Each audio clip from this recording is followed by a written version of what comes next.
Hello, everyone, and welcome to the inaugural Eventtech and Innovation Showcase brought to you by Chatter TV. We are extremely excited today to be showcasing the latest in global innovative technology in the eventing space, of course, with the innovation that comes with it. I've got some really fantastic speakers lined up for today. So this is going to be a really jam-packed, information-filled, and exciting edition showcasing the latest in what we can do online and in event technology and also for brand communications. So stay tuned. We got a great setup for you today. We've got 2-hour sessions. It's jam-packed. I hope you've got your coffee and your little snack ready that you've ready to go so that you don't miss out on any of the exciting elements that we have got lined up for you here today with Chatter TV on the Eventtech and Innovation Showcase. Joining me today is Barrett Edelstein from cliffcentral.com, and Barrett is going to be talking about the latest technology in podcasting and how brands can make use of podcasts to get the message out there, and the technology that you can do in terms of either creating your own podcast or sponsoring one of the already prepared podcasts. So we look forward to hearing from Barrett in a short while. He'll be first up. Then we're going to be joined by Chris Delancey from Immersive Show Technologies, and he's going to be showing us the latest in green screen technology, the latest in a live event technology. So that is something not to be missed. David Cummins, all the way from the United Kingdom, is going to be showcasing and sharing with us the information around the VirtuWorks platform, and that is an incredible online and hybrid event experience. You don't want to miss that one. That is exciting stuff. And then, of course, myself, I'll be demonstrating and showcasing the Hoover platform to you. That is our latest technology in terms of hosting live events and conferences and exhibitions online. So we've got a jam-packed session waiting for you today. Let's not waste any more time, and let us talk now and bring onto screen Barrett. Good morning, Barrett. Good morning. How are you doing, John? Excellent. Thank you very much. And how are you this morning? I'm very good. Very good. Keeping warm, keeping safe, all those wonderful things. Good. One must keep safe in these times. Well, Barrett, we're really excited to hear what you've got to say, and I know your time is limited, so let us get right into it. I'm going to say cheers for now. I'm going to leave you in the capable hands of Barrett, everybody, and he is going to tell us all about Cliff Central and the amazing brand technology that they have available to brands to showcase and join in the brands using their platform. Thousands of viewers that go with it. Barrett, over to you. Thank you, John. So, first of all, when did Cliff Central start? Cliff Central started in 2004, May the 1st, 2014, 7 years ago. Gareth Cliff and Rena Broomberg, his business partner, decided to create an innovation online hub. And that led to the pioneering platform of Cliff Central. And that's where we are with regards to South Africa's podcasting pioneer. It's a unique hybrid of live streaming, podcasting, and video that brings valuable experience, insights, and intelligence. Now, let's give a quick look at the why podcasting becoming so popular. So they are easy to access. You can listen to what you want when you want. You can choose what topics you want to listen to. If you don't want to listen to sports, if you don't want to listen to music, if you don't want to listen to ads, you can just listen to the themes that you want to listen to. What's happening? And they build intimacy, gain instant access, a loyal community. The popularity of podcasts is only increasing. So with the advent of lockdown, people weren't in their cars as much and driving to work. So this led to people wanting to access content and information that was more relevant to their tastes, to their needs. And that's why we can see that podcasts are growing exponentially. And this is where brands come in. Brands can come in and sponsor and interact with the podcasts and their audience in a different way. It creates elements that are interactive, it's fun and interesting. One of the case studies, which I'll be sharing with you shortly, is for Taylor Blinds and Shutters. Those are the guys that you put blinds in your kitchens and your homes. And let me lead to that case study right now. let's go straight to that case study for you to enjoy.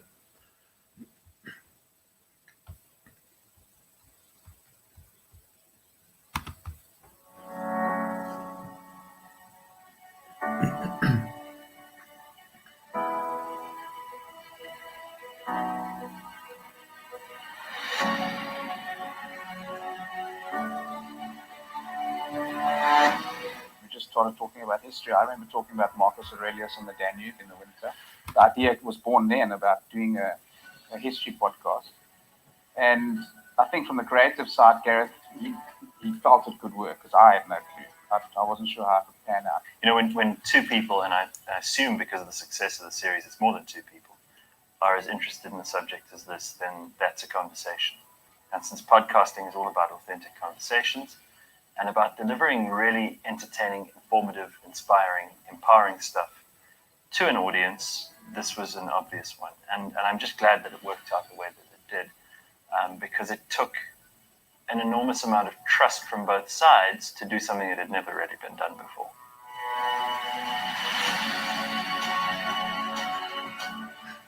Minutes after he entered the room, they murdered him. Most famous murder in history.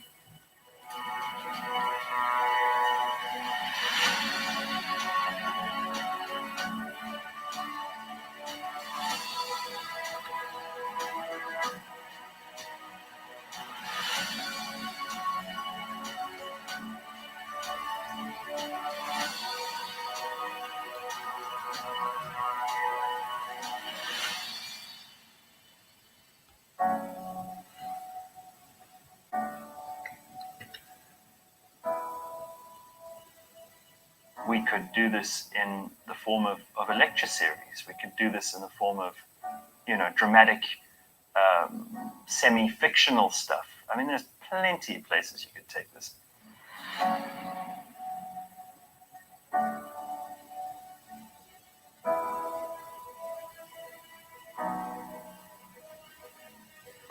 I'd be very happy if we could play a small part in making history exciting.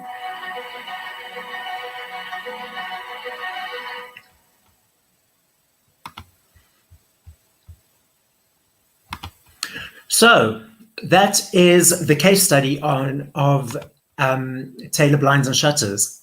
As you can see, a very successful podcast series that we... I'm happy. It's just I want to be married. Period, point blank. Wait, sorry about that. So a very successful podcast series that we produced and is currently on its 5th season.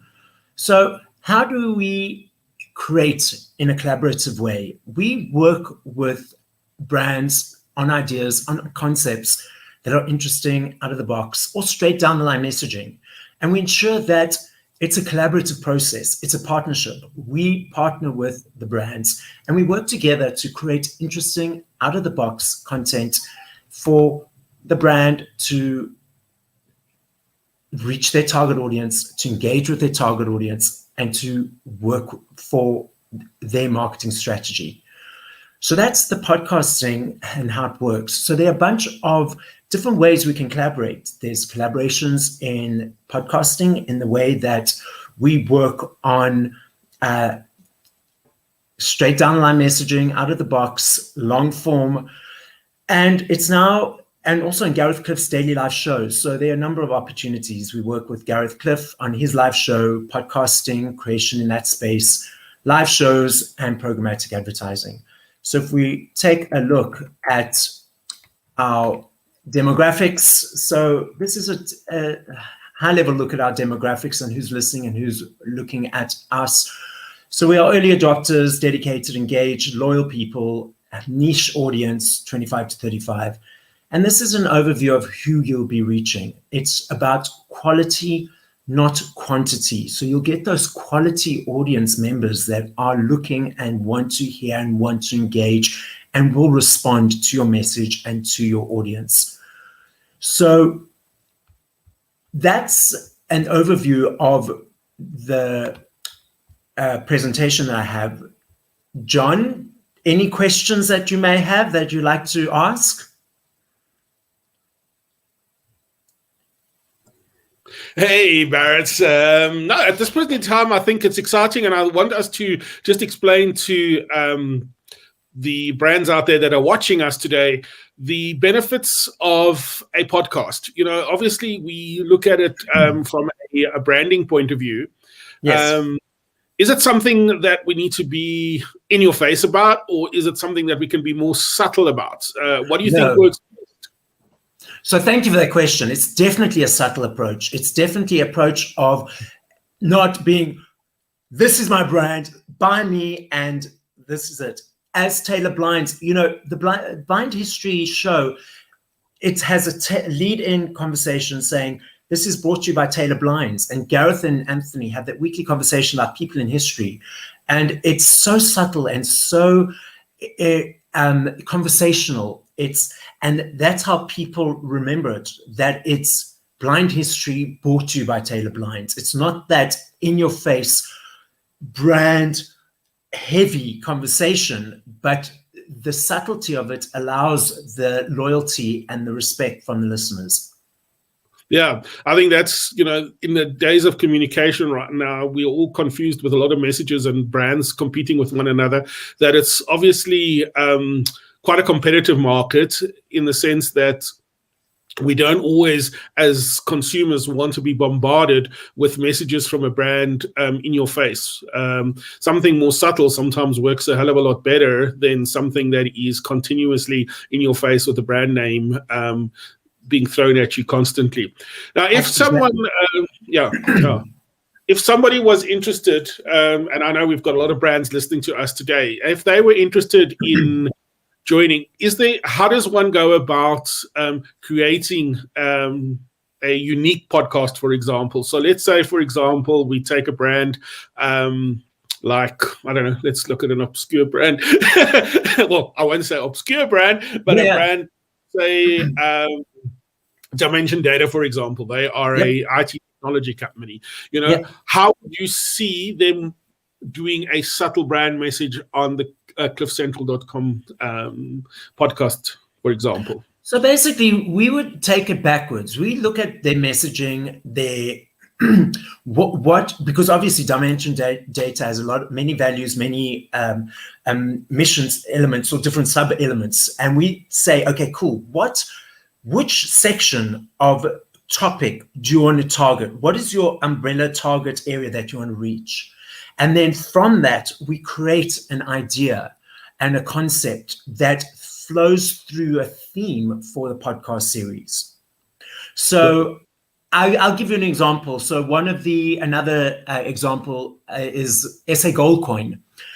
This is a feature on Gareth Cliff's show. So we can do stuff within Gareth Cliff's show or outside Gareth Cliff's show, separate from his live show, which airs every morning. So they wanted to do something around investments and to be seen as a thought leader in the investment space. And what is investment? Investment is collecting, is owning. So they thought, okay, how can we approach this? So we then thought, okay, well, how about weekly we interview people that collect interesting things, interesting stuff. Everyone's got their own interesting collections. So we have developed the feature, which is now into its 12 episodes, 12 weeks strong episode, and it's an ongoing episode, a weekly episode, and it's called Collectomania, brought to you by SA Gold Coin. And each week we bring in people who collect interesting things. This past week we had a gentleman who collects Princess Diana dolls. The previous week we had a guy who collects guns. We've had people who collect Christmas ornaments. We've previously had a guy who collects spiders and creepy crawlies, and we have the conversation with them about what brought them to the story of that collection and how they go about collecting and the idiosyncrasies and nuances about their collection. And then that is the conversation, and then it's brought to you by SA Gold Coin, and that's the weekly conversation we have. So how it developed is SA Gold Coin wanted to have an interesting conversation, not straight down line messaging, something out of the box. We said, okay, well, let's look at what we can do. And it's a collaborative conversation. It's collaborative in the sense that no one dictates you do this, you do that. We sit down as a team with clients, with brand, and say, come up with interesting ideas and interesting ways to collaborate and work together. And it's an ongoing conversation that we have of how to reach the target audience in an interesting, out-of-the-box manner. And that's exactly what we're talking about here this morning on the Event and Innovation Showcase, where we're trying to show innovative ways of reaching out to consumers, because obviously we're sitting in a situation where, particularly here in South Africa, we still have a high prevalence of the coronavirus. We're still under lockdown conditions, currently under lockdown level 4 conditions. So there's not much happening in terms of face-to-face engagements. So online engagements, whether it be through podcasts or webinars or showcases like this one today, is the way that people are going through at the moment, and the best way to reach out to consumers. And I know, and I've seen some studies recently, that podcast, and particularly the Gareth Cliff one, has what has been around now for, I think, 12 years or so. Am I correct? No, 7 years, but since 2014. Yeah, correct. Since 2014, sorry. Yes, okay. correct. But obviously his numbers have increased dramatically, and it's something that in the beginning people thought he was crazy doing what he was doing. A high-paid job at a high-paid broadcaster to go into the podcasts, and he's proven everybody wrong, as Gareth always does. Yes. Own trendsetter as it always is. So exactly, it is growing because of lockdown. As I said, the numbers are growing. People want to have that the freedom to access their content when and where they want to. And we've noticed, as I mentioned, Gareth Clifford's his show is every morning live, but we get our majority of our listeners as content on demand, because that podcast is then created into a podcast on the various streaming platforms such as Spotify, Google Podcasts, Apple Podcasts. And the greatest numbers of downloads and listeners is through that space compared to live show. We have the live listeners, but the greater numbers through the content on demand, because people want the freedom to know, okay, I can now listen while I'm at the gym, while I'm doing work, while I'm driving or doing errands. They don't want to have to be told when and where they have to listen. Absolutely. I find that myself, there's something important that I want to hear, and then I realize, oh gosh, I'm not going to be able to listen to that because I've got a meeting or an online call, or I'm busy with something at that moment in time, and then you end up missing it, and there's very little to go back to, especially when you're looking at normal, the normal broadcast media. Exactly. So here's the thing. If our brands are interested in getting in touch with Cliff Central, obviously Chatter and Cliff Central are partnering in terms of our relationship between our clients and Cliff Central. So we will be more than happy to obviously take briefs from our clients and share them with you, and we can take it from there. The other thing I wanted to say to you is, obviously we spoke about different opportunities for brands and looking at different aspects for them in terms of, being more subtle and less in your face. Let's say we have a tourism brand. Is there an opportunity existing, for example, on the existing platform in terms of shows or podcasts that exist that brands can tag along, or can brands have the opportunity to create their own podcast? And will that podcast then sit on the platform, and will the brand then have access to the full audience that currently sits that are subscribers to the cliffcentral.com platform? Absolutely. Thank you for asking that question. So yes, if they'd like to do something existing, that would normally happen on the Gareth Cliff Show. So branded interviews, stories, initiatives, launches. It's a conversation. It's a story. We ensure that that story and narrative is heard and the message is heard by the target audience. If they'd like to create their own podcast series, the opportunity is either for a podcast series or live shows. So we've got up to 60-minute slots available where representatives of the team of the brand can come into the studio each week and have conversations that are relevant to their world. So if it's, for example, we've got a medical lifestyle show at the moment each week where two doctors have a conversation and bring in guests on subtopics. So one week they'll speak to someone around depression, the next around cancer, the rest around next week around sexual health. And so it rolls out. So there are those opportunities. So not only, yes, will the podcast series be streamed, or every whatever collaboration is, will be streamed on Cliff Central's platform to the current listening audience. It will also be made available to the brand to be used by them. So they have embed codes to have on their website, or they can use it in social media in every which way. So the content is given and to the brand once the production is completed, and they have it to use in whichever what way they want. It is also not only that, it is also uploaded onto Google Podcasts, Apple Podcasts, Spotify, all those podcast streaming platforms, which means the target audience has access to information forever. Because you and I can always hop onto, if we have a profile on Spotify, we can always go into Spotify and download on that podcast at any time. Even 5 years down the line, that information and content will still be available on those platforms. So it's a three-strong approach. Cliff Central, your own avenue or platform, plus the platforms that are already there, it will be available. So it's content that lives forever. So the return on investment on that will be astronomical in terms of however long you leave it and how you expose that content after the so-called live broadcast of it goes out. It's there for people to watch, as you say, on demand, which for me makes a lot of sense. Exactly, and that's why it's important to create a subtle story, so that that story will always be relevant and pertinent. So in 5 years' time, when you hop onto Spotify, you can still listen to Blind History, and it's still relevant to the conversation of that time. It doesn't date and it doesn't expire. It's always a conversation that lasts forever. Absolutely fantastic. I think that definitely Gareth, as I said, has shown that this is the way to go into the future.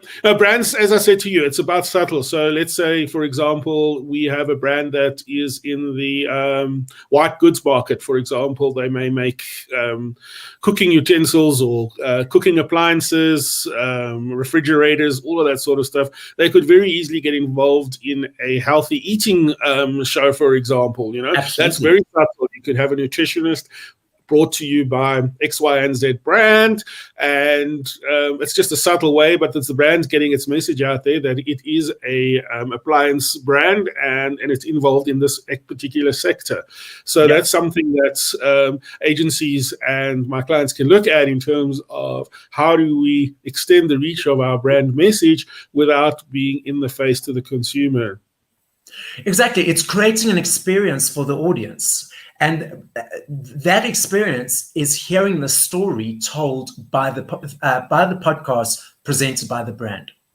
Yeah, I mean, I'm just going to use it as an example because they're a client, Anglo American. Their payoff line is mining with purpose. So purpose can be used as the trigger that creates the podcast.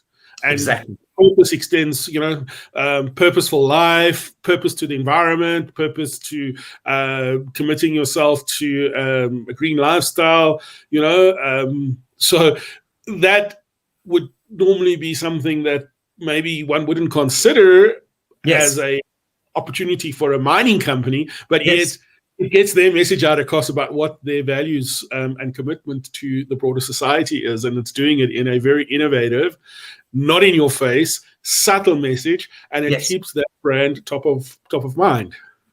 Perfect. So look at that quickly. Let's look at that purpose. So we take that word purpose, we discover which element of that we'd like to approach, and say they want to look at the purpose of the environment for season 1, and then the purpose of health for season 2.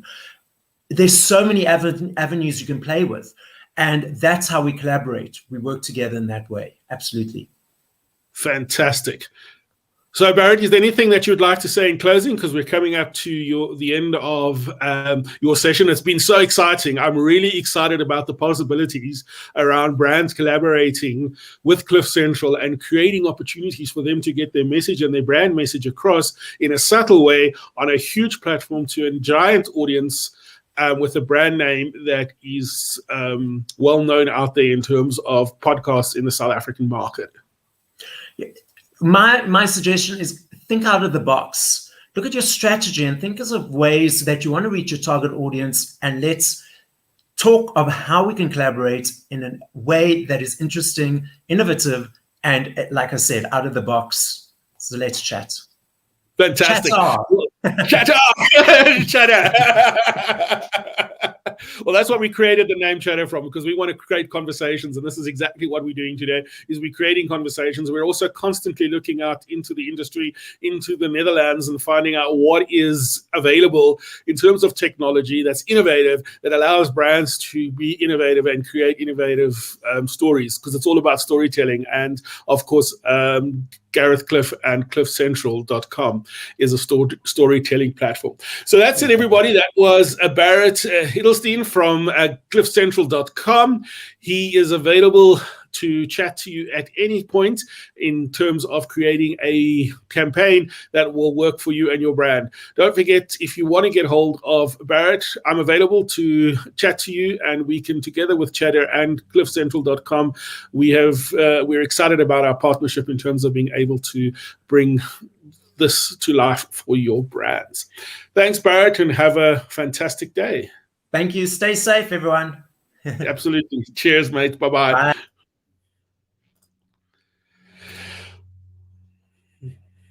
Well, that was a fantastic chat with Barrett from cliffcentral.com. And as I was saying, if you are interested in pursuing the opportunities that there are with cliffcentral.com and your brand, and how we can explore the opportunity to either join in on the existing platforms within Gareth's show, or if you want to create your own series and season, then Chatter is the brand to get hold of. You can see the ticker tape that is scrolling at the bottom of your screens for contact details. You can contact myself, James, or William, or you can email events@chatter.co.za, and we will gladly put you in touch with Barrett, and we will gladly work together with you in ensuring that your brand message gets out.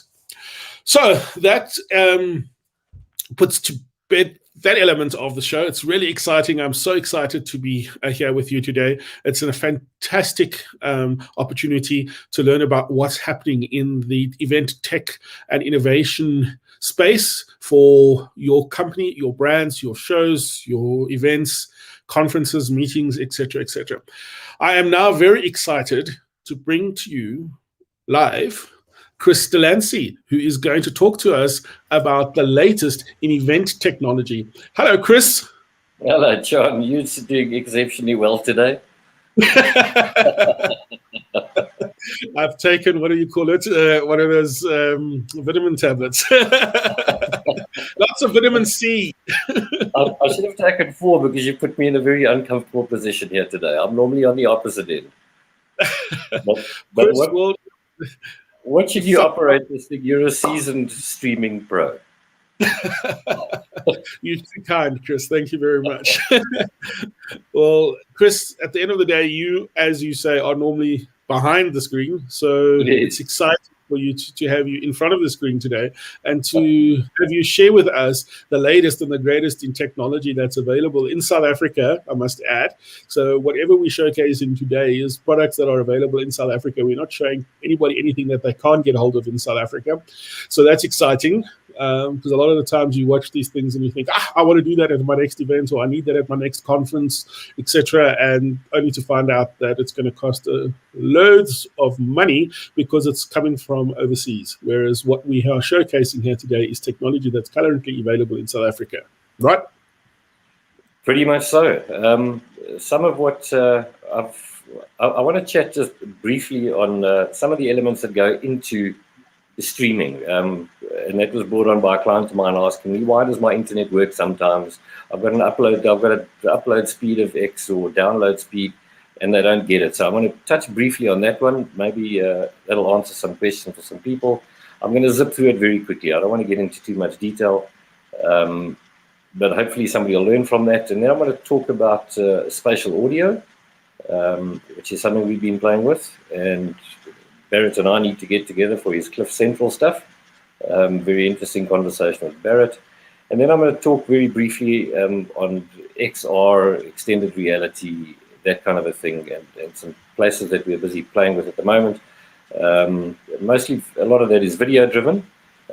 Just to start off with, I mentioned I'm going to do some before I take up any more of your time, I'm going to say cheerio, and I'm going to leave the show to you to carry on. So everybody, Chris Delancey.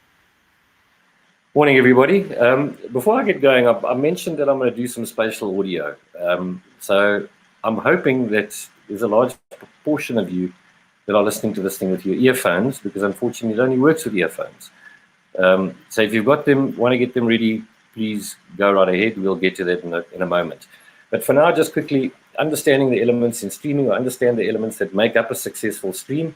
As I mentioned, a lot of people get confused with upload speeds, download speeds, and what all of that what that means. So I'm going to discuss upload versus download, pixel resolution, bandwidth versus bitrate, and then I thought I'd throw in codecs that deals with compression of content. And then I'm going to get to some sexy stuff. As I said, I'm going to try and zip through this quickly. What did we care about prior to COVID? We cared about the size of our line speed at home, 20 megs, 10 megs, or whatever that might have been. And as fiber rolled out, we realized that some of us thought that size mattered. Not so much the truth, but essentially what it was is that everybody at home wanted to be watching Netflix, email, YouTube, blah, blah, blah, and that's all that mattered. As long as we could consume the content that we wanted, we were happy with the size pipeline that we were given, or that we bought into. Why do we care now? Well, all of a sudden, it really does matter. We meet more online, we consume more online, we watch more online. Some of us make a living online. So data has suddenly become so much more important to us that some of us pay more attention to it than others. Quickly, download versus upload. Most people consume content online. As I just said, we've got a fiber line at home, and we watch movies, and we watch DSTV and all those good things. And size matters. So if I've got a 50 meg pipeline, I'm happy, I can do whatever I like. However, we're all now in the streaming space. And suddenly something that you never had to worry about before is your upload rate. That's what matters the most, because if you're streaming, you're not watching anything, you're actually pushing content up. So you've got to pay attention to your upload speed more than your download speed in this environment. Quickly on pixels and resolutions, because these are all things that affect the quality of the video that you're pushing out, or whatever the streaming rate is. Again, I'm not going to go into too much detail of this, but essentially, your screen is made up of pixels, and they go left from right on your screen. As you look at your screen now, if you're watching in HD, you've got 1,920 pixels going left to right, and you've got 1,080 pixels top to bottom. And everybody wants to be watching everything in HD. For streaming purposes, it doesn't work so well because of bandwidth and all those good things. There are ways that you can bring that down and still get an equally solid picture going out. Codecs, these are things that very often your laptop will tell you, well, there's a codec error and I don't know what that's all about. So quickly, the idiot's guide to that is, in the simplest terms, because video files are so large, you've got to compress them. A coder is essentially a coder and a codec is a coder and a decoder. Now, you don't need to worry too much about it, because the guys creating your content, building your video files, should be putting it into the correct coders. But the point that I'm going to get to in a moment is why some of these things are valuable to us when you see some of the cool stuff I'm going to show you in a moment. Typically, a codec encodes the video on the way out, and then it decompresses it when it's coming back in. There's some common ones there: MPEG, movies, MOV files, AVIs, H.264, 65, and 66, and I list those specifically because I've got an example of what those codecs do for you. H.264, very common at the moment, that'll compress a typical 88 gigabyte file, to around 800 megs. So you can see the compression is quite heavy.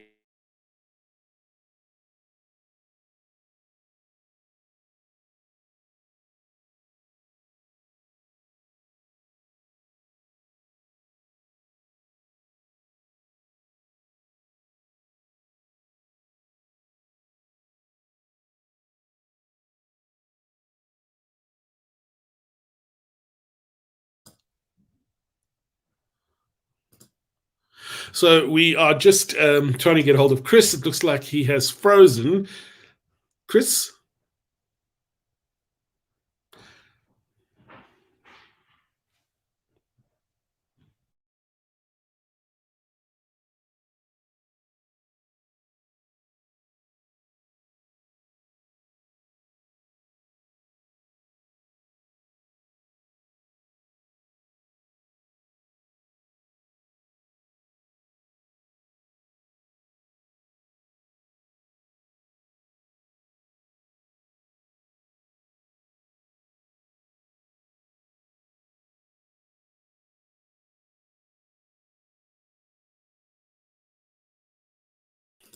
The joys of a live broadcast. And as Chris was saying to you earlier on, anything can happen. And unfortunately, it seems like we have lost Chris.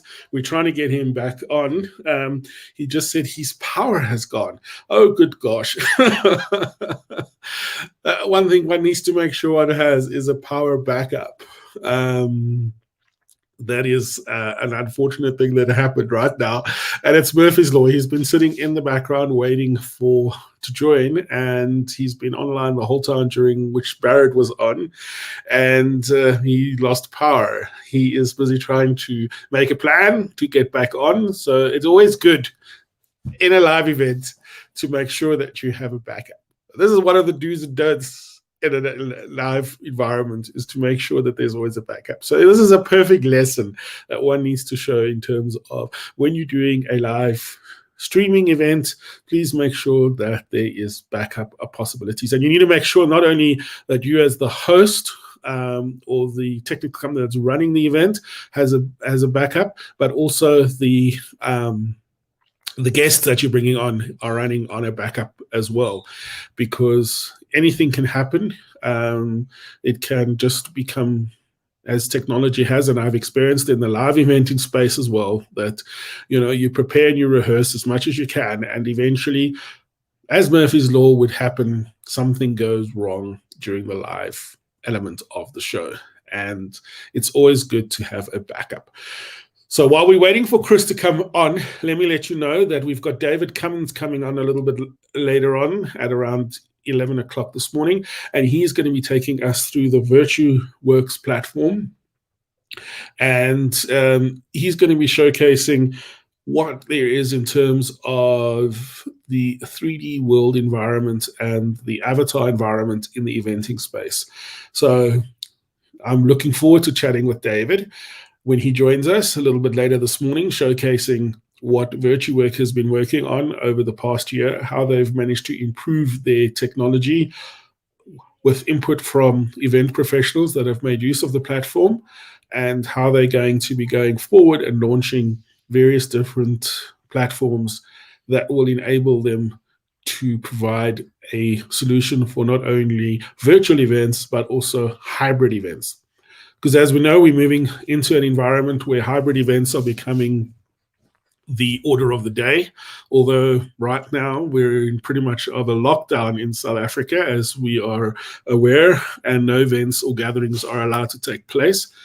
And people have moved all the way across to virtual events once again. So that's why we decided to do this showcase today, is to showcase what's happening in the live world space in terms of online availability and in terms of virtual space technology that one can use when hosting an event. Chris is frantically in the background trying to get back onto the show. So you've got me here for now. And we are trying desperately to revive this broadcast, and it's always important to have an opportunity to get a speaker or two. I see we have Chris back online. Chris, you're here with us again. I was just telling everybody the fact that you were sitting in the background waiting to come on throughout the whole of Barrett's presentation, and you were there. And then the minute you start coming on to speak, suddenly isn't it typical that as soon as the tech guy comes in, stuff falls down? Well, you said it, not I. I just said that this was a demonstration. We did it on purpose because this was a demonstration to show you what not to do when you're doing a live stream. But the importance of always having a backup. So let me try and share my screen again. Okay. But So I was saying it's very important, it's vital that there is a backup, not only from the controlling point of view. So, for example, myself, I need to make sure that I've got a backup or an inverter or something like that to make sure that I'm online constantly in case of a power outage like you just experienced. But more importantly, for the event organizer is to ensure that the guest speakers that are going to be coming on have some sort of a backup power, because precisely this, we can be live. However, you could lose your guest speaker can lose their connection. And then we're sitting in a situation where I've got to think of things to say off the cuff. And I think everybody's tired of hearing my voice. So I'm going back to you. The funniest joke I've heard in ages. Bring the tech guy on, let him crash. So Chris. All right, well, let's move along. Just remind me, I think I'd done the compression rates and I was going into bandwidth and bitrate. But again, this isn't because I want to spend a lot of time on it. So very simply, bandwidth, that pipeline that we were talking about earlier, how many megs you've got coming in or out, is the pipeline down which we transfer information, how much information I can send. At the bottom, I use a highway analogy. And the bandwidth is how many lanes of traffic can I possibly have on this road? And the bitrate speed, which is something that very people understand or pay attention to. And quite honestly, for the common purpose or common person streaming, uplinking in this environment, for example, is not something that you really need to pay attention to. But it's one of the things that often happen when clients are experiencing streaming issues and they wonder why and they don't get it. But bitrate is obviously one of those things. That is how much information or how fast can I send information along this highway. Just some examples. Facebook Live recommends a maximum bitrate of 4,000 kilobits per second. YouTube, there are a lot of different recommendations.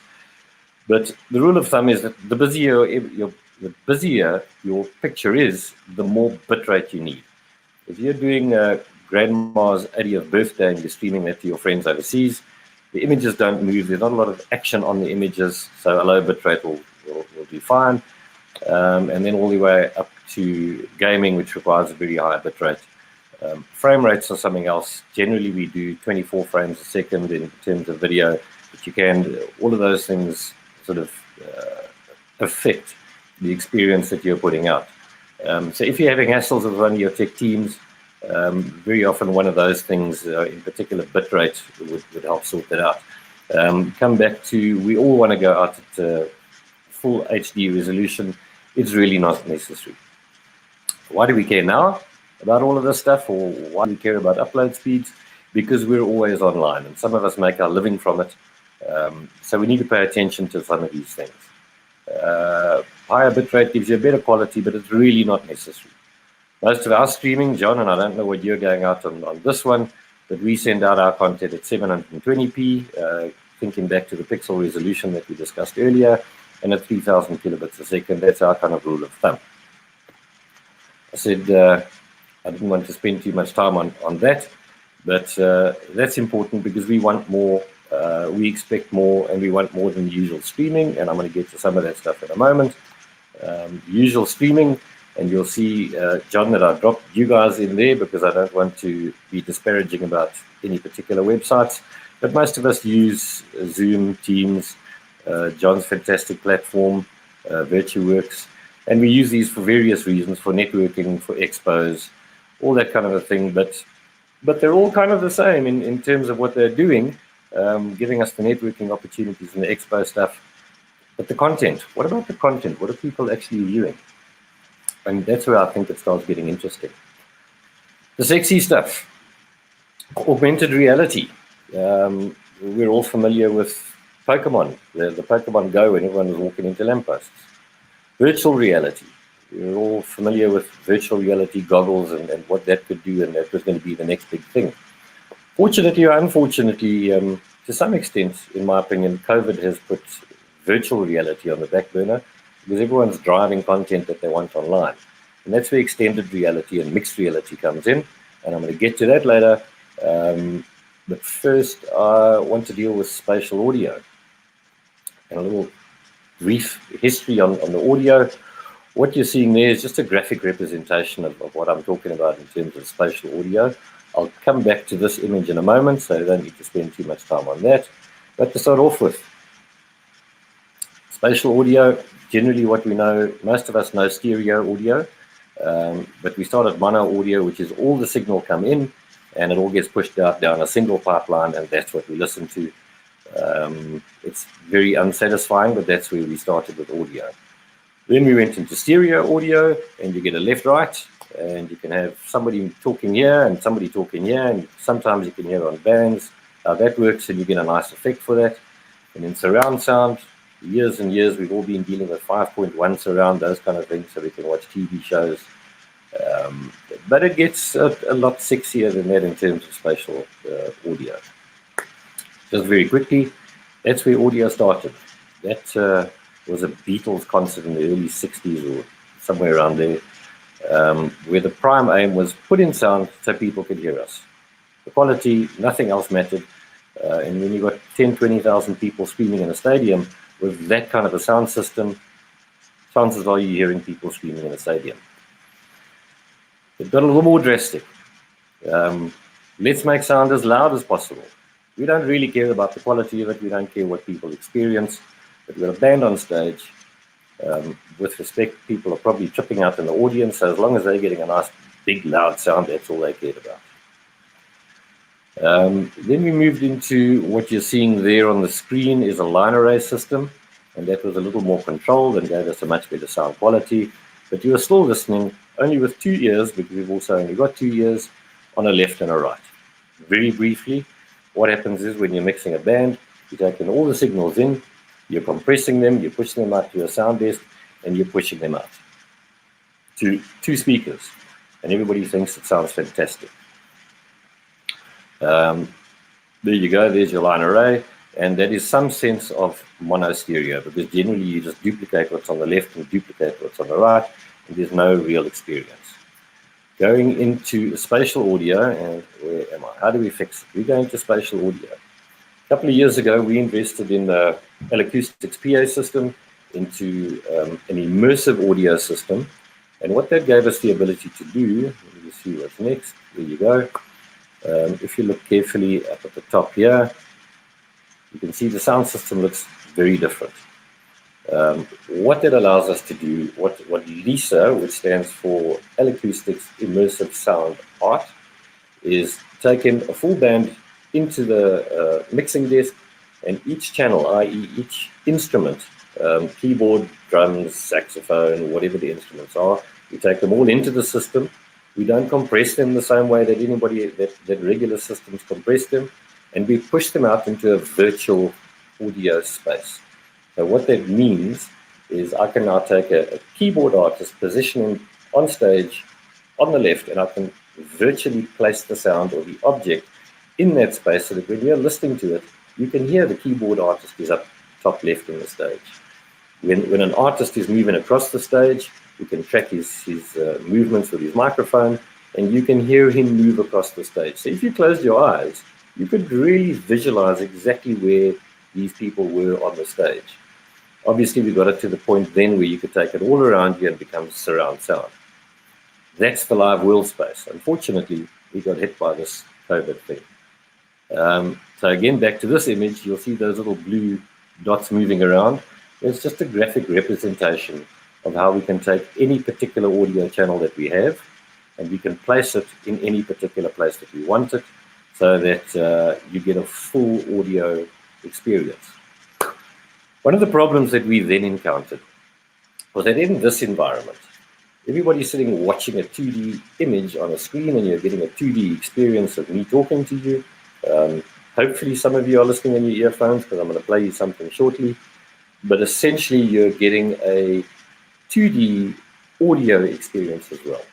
And we wanted to translate that into an online experience. We wanted to take that spatial audio element that I've just described very briefly and put it online.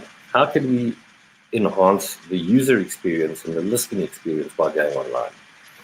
There are a couple of catchphrases that go around: spatial audio, ambiosonics, etc., but we've been playing with them, and unfortunately, our technology partners overseas, Acoustics, have brought out what they're calling Lisa Studio, which, without all the hardware necessary, we can create and design sounds so that they can go out onto a 2D platform like this as a broadcast and enhance your user experience. So for the first time now, if you've got an award show, for example, and you've got all sorts of stings, if you're in a live environment, you would get all kinds of loud, nice stings and excitement and what have you. We can now do that online so that you get an audio experience going in your left ear, around your head, and out your right ear. And you can place sounds in various places in people's heads. So while your image is still 2D, we're able to give you a 3D audio experience. Having said that, I hope you're listening. I hope you've got your earphones in. And I've got to say, I hope this works. So what I've found here is an online example of this spatial audio. And I chose this one in particular because this is the one that kind of got my motor running when we first started experiencing this. And it's a bit of a fun thing. It's not necessarily true spatial audio, but it gives you a great example, and it's a fun thing to listen to. So if you've got your earphones on, let's go. It's about 3 minutes, I think.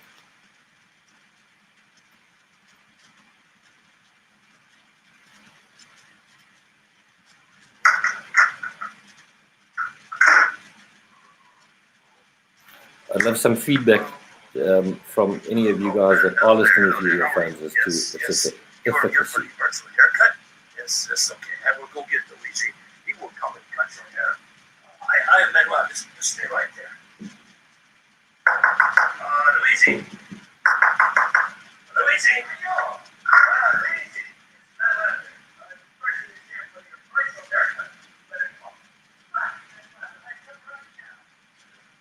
He is coming up right now. Meanwhile, I will go over here. That is what I do at the barbershop.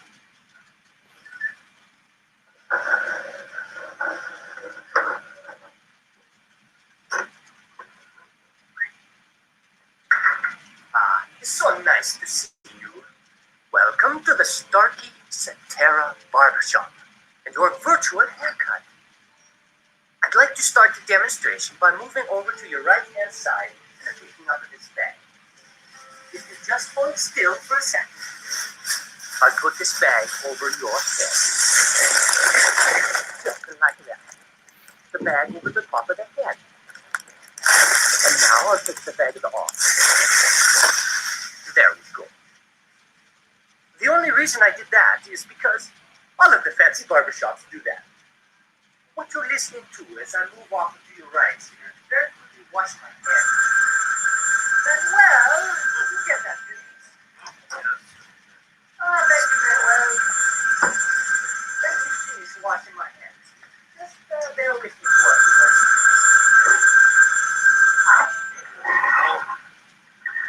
Yes. As I was saying, all we are doing is using your head as the listening point. And we have two microphones, one on either side of the head, in the same position as where your left and your right ears are. Your brain is doing all of the work, telling you where the sounds are coming from. Okay, I'll go get the scissors. That's a shot. Now, as I begin the clipping, I'm going to bring the clippers closer to your ear. Very close to the right ear.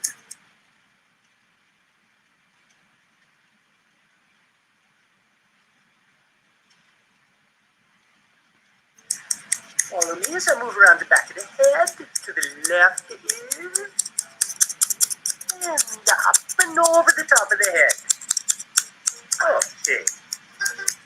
Now, you can get the same effect better with the electric razor. I'll first bring it close to your right ear.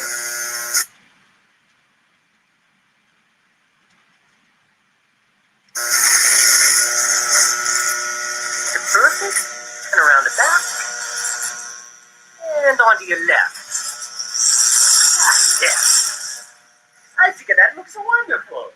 Manuel, what do you think? Huh? What? Yes. Yes. It looks wonderful, Luigi. You do such nice work. Oh, thank you so much, Manuel. So fast, too.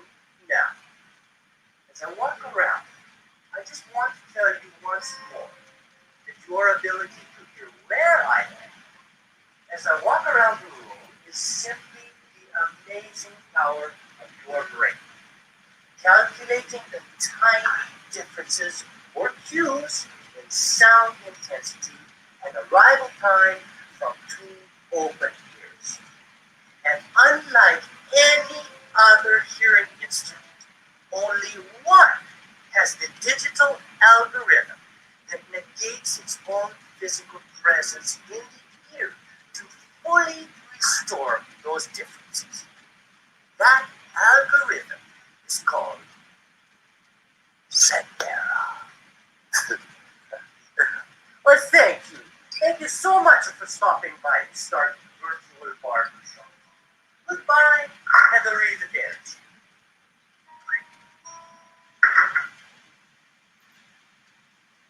Right, let's move on. I hope that worked for you guys, just as a nice little example of what's possible online in experiential outputs for your guests. Mixed reality, I've got to pick up the pace a bit after our little crash. I think we're running a bit short on time. I've got two very cool videos to show you still. Mixed reality, the next generation of film, broadcast, and live event production.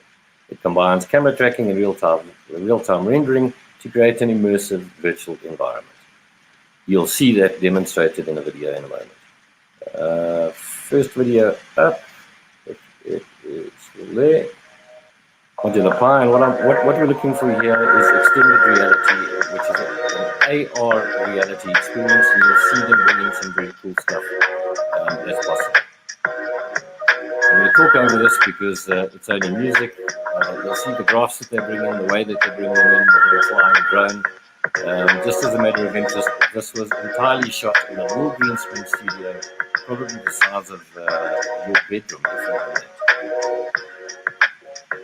Modular Pi, our partners that we've invested with from overseas. Then the really cool stuff, and the reason I'm showing you this is The Mandalorian, which is the Star Wars television series. And what's special about this is if you're looking at that picture, you'll see what may or may not be obvious to you is an LED screen in the background. What these guys did is they pioneered this technology. They went out and they shot their locations without the crew and cast and all of that sort of nonsense. And they brought the content back into an LED studio, and they shot the entire movie in studio, or the entire series in studio, using high-res LED screen in the background. And this is where the camera tracking comes into it. I'm not going to go on too much more about this because the next video will explain it all perfectly to you, and hopefully it excites you as much as it does us.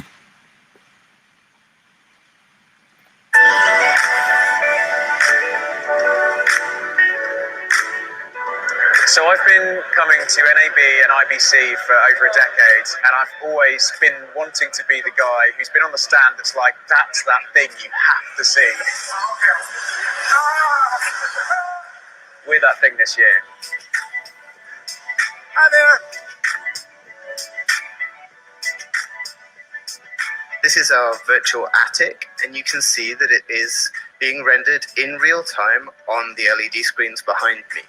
So what we're doing is we're taking tracking data, in this case from the Stipe Red Spy system that's mounted on the camera, and that's feeding into the Disguise media server. We're then reading that positional data, and we're using that to render content from the perspective of the camera. We're then pushing that content onto these LED screens in real time in the same position as the camera can see. And what that gives us is this mixed reality space. So I see mixed reality as another string in the bow of the creative professional who wants to make something special for a new environment, where suddenly you want to make the real stage fall away and you're presented with a completely new world.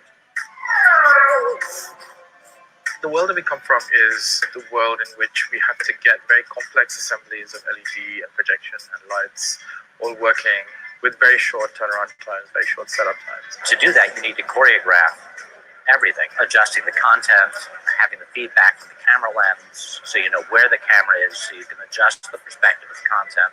A lot of moving pieces. The special source that we have to allow us to do that is previs. And the theory there is we simulate everything in 3D, we visualize everything in 3D in real time, and all departments work with that previs. So the things you need to know about mixed reality are, number one, there's no green screen, right? So if you're a presenter or a performer or an actor, you're inside, you're immersed inside the environment. I can see everything that's happening around me. With the ability to perspective project onto the real stage, we're able to give the talent on stage the ability to react to the content, to be able to see what's happening, to find their mark, to find sight lines, and to make everything feel a bit more real and connected. I was surprised at how well I was able to adapt and play it off of a virtual object because I was able to see it. Number two is it's a real-time engine, so you can make change on the fly, you can drop in new studio or set or environments at the drop of a hat. Number three, augmented reality, so you can plant augmented reality items into the foreground and actually see where they sit on the LED. Mixed reality setup is very scalable. It can be anywhere from a locked-off camera with a plasma screen TV all the way up to a custom-designed jib arm with tracking dots everywhere and hundreds of feet of LED, and anywhere in between those two extremes. I think there's a lot of possibilities in the live event world and in the experiential world, right? Where you can bring mixed reality to your event, immersing your audience in new, more intimate environments. I think live entertainment is the interesting thing. So for esports, for a lot of different things where you have new on-stage experiences, bringing something like this into that is great. The promise of this technology is that you can use the LED screens and the fixtures that are around the talent to create this virtual world that appears on the big IMAX screens in a live environment. And so I believe that this has application anywhere you have cameras and people in a large audience. That's going to be an interesting journey that we take with Disguise, with designers, with producers, creative directors. This kind of like big foray and big splash into broadcast is a brand new thing. And I think what's really exciting for me is this is just the start. This technology has got so far to go.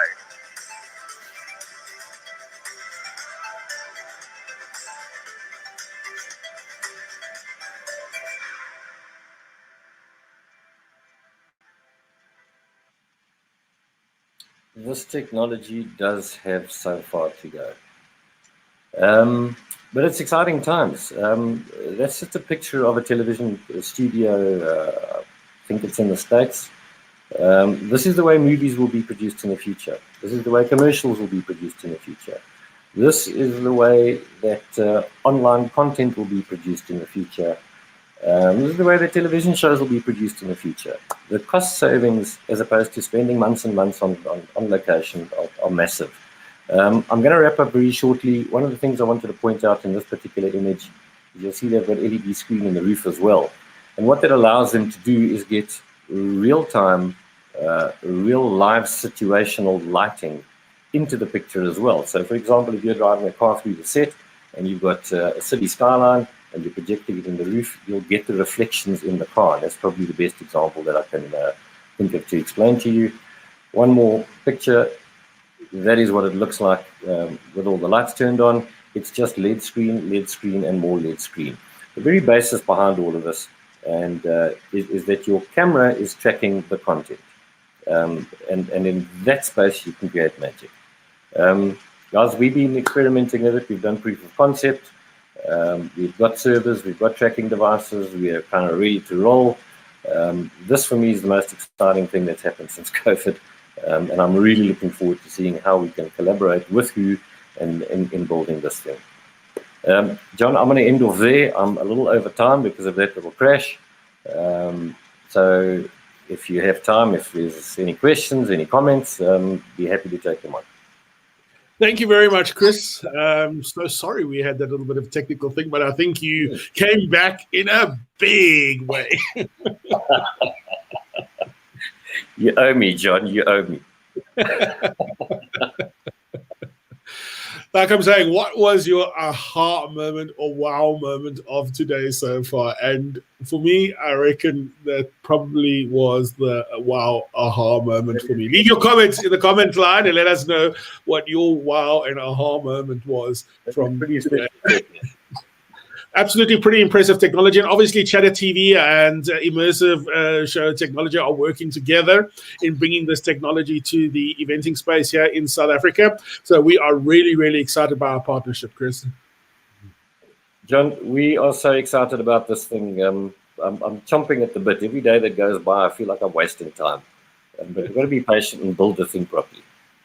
Absolutely. Just a quick question. So we can use this technology both in a live space environment, such as a studio, if we want to do and let people experience this on a virtual platform, or obviously when the day comes that we can have big events and large meetings and conferences and events taking place, this can go into a live space environment on a stage. 100%. The earlier video I showed you, Modular Pi, was a server which drives this process, which we bought because of what it does in the live space, tracking people across stage, tracking lighting, etc., etc. But over the last 18 months, it's all been kind of repurposed and is now driving into this virtual space. So yes, it can fit anywhere. Fantastic. Chris, I know you've got to go. We've got David waiting patiently in the backstage, waiting to come onto stage. So I'm going to say cheerio to you for today. Thank you very much for your great insight and for sharing this amazing events technology and particularly innovation on today's Eventtech and Innovation Showcase. We look forward to seeing more innovation from you in the future on one of our future broadcasts. So thank you very much, Chris. And if anybody wants to do or see a one-on-one demo of this, we can arrange that with you. So get hold of us. Down at the bottom of the screen, you'll see the ticker tape with my contact details, James or William's contact details, and we'll be happy to set up a one-on-one demo with you and Chris from Immersive Show Technology, sorry. Thank you very much, Chris. Have a wonderful day. Everybody, goodbye. Have a good day. Cheers. Bye. Right. Well, that was Chris, and that was an incredible presentation showing the availability of technology that's currently available in South Africa. As I said to you, everything we're demonstrating to you today on the event and innovation showcase is technology that's currently available to the market in South Africa. Nothing that we are showing here today can't be used in the South African market. Having said that, we are now going all the way across to the United Kingdom, and we are going to be bringing in our colleague and friend and partner, Dave Cummins. Morning, Dave. I think you're still muted, Dave, your microphone. Technology, call me. How are you doing, John? At least we can see you. Chris disappeared for about 6 minutes on our screens. I've got Wi-Fi with 3 kids at home on summer holiday, so there's every chance that you'll lose my my connection at some point. No, well, let's hope that we get on it very quickly so that we can leave your kids to the Wi-Fi network. I also have the same thing here, so we're all in the same boat. I think what COVID has done is put everybody in the same boat. Yeah, the sooner 5G comes, the better. Yeah, absolutely. All righty. Well, I'm not going to take up too much more time because I know you've got some really exciting stuff to share with us. And after we witnessed what Chris has got to showcase and what's available from that perspective, I'm really super duper excited to see what VirtuWorks has been up to over the last year and enhancing the platform. I know when I first saw it, it was a wow moment for me, but I know it's become a wow moment for me now because the latest stuff from you is absolutely incredible. So I'm going to say cheers for now and leave the audience to you. Brilliant. Cheers, John. I'll speak slowly as it's the British accent, so hopefully everyone can follow.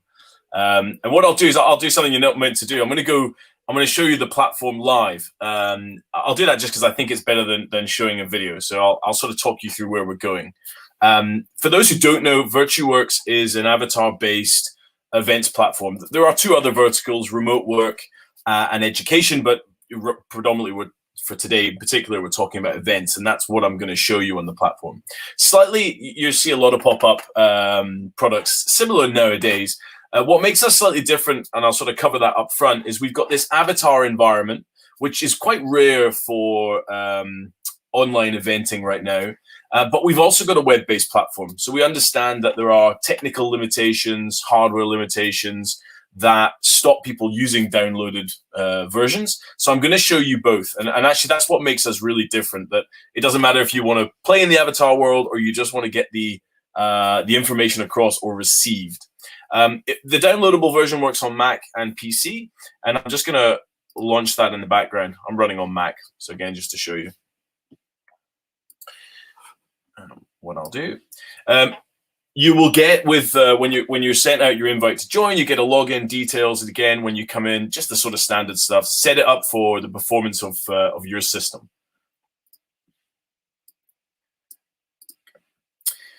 You can spend 30 seconds or 30 minutes on your avatar. My daughter did this for me. I thought it was more graphic. This is how I see myself, but my daughter sees me this way, so I thought that was quite nice. Don't ask about the socks. Again, my daughter's young. So again, opportunities here for branding, opportunities. You'll see in the platform, a lot of the feedback we got from the events world was, doesn't help our sponsors and doesn't help our exhibitors. And that's really where a lot of the drive was coming. So as I go through the platform, I'm going to show you opportunities to brand, sponsor, and real exciting things for the exhibitors to do as well. So you can come in just like The Sims and edit this, and change anything you wish, or you can go straight into the event. Your events that you're invited to will be on the right-hand side. So this is an internal event I'm just going to show you.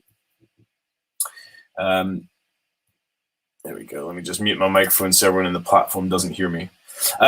One of the first things we're always asked is, how easy is it? How hard is it to use? And I'm going to try and sort of show you that as I go through as well. So in this case, I click on my mouse and I move. I spin my mouse around and my camera moves. So again, someone's actually nicely come in the platform just to show us how this works, and I'll show you some stuff. So you'll see he was dressed in white from a distance. You get closer, and now you can start to see details. If you click on an individual, you'll get their information. So really important for us on this platform is networking all the time. So you can see his name's above his head. He's got some branding on as well, but I bring him up. He's actually one of our guys sitting in the platform for us. He's already a connection for me, but I could remove it. And we could start a chat if we wanted to. So again, this would be a nice test to see if he's polite in his return. But he'll have an opportunity now to talk to me, and we can have a look at that in a second. I call it the spider web, and I'll show you what I mean by that. But anytime you see and you bring up this right-hand side stuff, you're able to then go on to the next level. So I can now bring up the company, look at all the socials, description of the company, but I can also look at all of the employees for the Virtue Lab. And just like I did with Mike, I can bring up that person's card, connect with them, chat with them, or contact them. So again, real great opportunities from the second you get on the platform to start networking. So I'll just shut those down. Again, once you've got all your friends connected, you'll see them in the right-hand side, and you can talk and chat to any of those. You can see who's online in this environment. Again, we can chat in the room. So if you don't want to chat by voice and you're a little bit shy, feel free to chat in the room chat. So that would pop up there for anyone sitting in this room, and they'd be able to see it. I'll just quickly talk you through the connection. So there's my dwindling Wi-Fi connection, as I mentioned. I'm listening, so that's on. I'm muted in the platform right now. I didn't want to bother everyone. But if I unmute, Mike will be able to hear me. You won't see it or hear it because it's on a different screen, but you'll actually see him talking back if he starts talking back to me. In fact, there you go. So a little microphone lets you know he's speaking. Again, in the platform, if you've got any issues, you can click on our help desk, get in touch with the guys, and they're always there, and they can always help you through the little bugs that you might find. Or if you know you're just having Wi-Fi issues, you can't connect your speakers, you can talk to the guys and have a chat. In here, you can walk as much as you wish. We talk about for the events, you build an event as a PCO. You say, I want, in this case, I'll just show you what we've done. We've got 2 breakout rooms, 1 auditorium, 2 boardrooms, and a networking area and the lobby. You can build as many of those or as little as you wish. You'll see here, this isn't a live event. So you'll actually see that the space itself, it feels quite empty. So you have to be a little bit careful that you don't make this space so large that it feels like you're banging around in here.